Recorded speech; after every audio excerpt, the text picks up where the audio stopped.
এবং আপনারা যেই কাজটা করেন এই কাজটা যদি একদিন না করেন তাহলে কিন্তু শহরের দুরবস্থা শুরু হবে, মানুষের মধ্যে বিরূপ প্রতিক্রিয়া শুরু হবে। আপনি কাজ না করলে সেটার দোষ কিন্তু আমার কাঁধে এসে পড়বে, কারণ আমি আপনাদের দায়িত্বে আছি এবং আমার প্রশাসনের অন্যান্যরা দায়িত্ব আছে। সেটা হলো, আমি প্রথম দেখলাম যে গতবার আমাদের মাননীয় প্রধানমন্ত্রী জনাব তারেক রহমান, যিনি বাংলাদেশকে বদলে দেওয়ার জন্য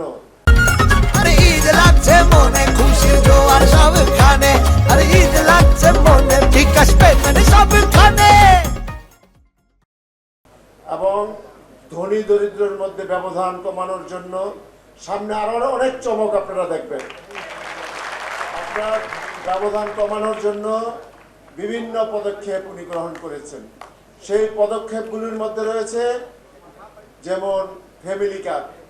ফ্যামিলি কার্ডটা এরকম, যেটা আপনারা আপনারা এই জায়গায় যারা আছেন সবাই পাবেন।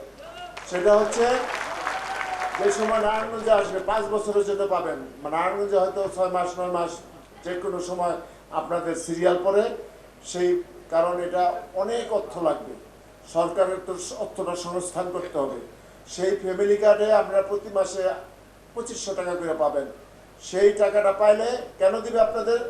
যাতে আপনাদের মোটা ভাত মোটা কাপড় অন্তত অনাহারে থাকতে না হয়। আপনারা একটা বিষয় দেখেন, আমাদের এখানে 93 থেকে 100 কোটি টাকা ট্যাক্স ওঠে আর কি, কিন্তু সেই তার মধ্যে বেশিরভাগই বকেয়া, মানে ট্যাক্স দেয় না মানুষ।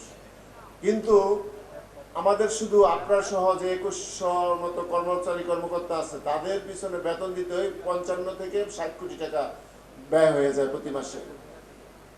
সামনে পবিত্র ঈদ, এই ঈদের কারণে কিন্তু আজকে এখানে ধর্ম বর্ণ নির্বিশেষে সবাইকে এই ঈদ উপহারটা দেওয়া হচ্ছে। কেন দেওয়া হচ্ছে? তারেক রহমান এটা সৃষ্টি করেছে, গত ঈদে দিয়েছে, এই ঈদে দেওয়া হলো।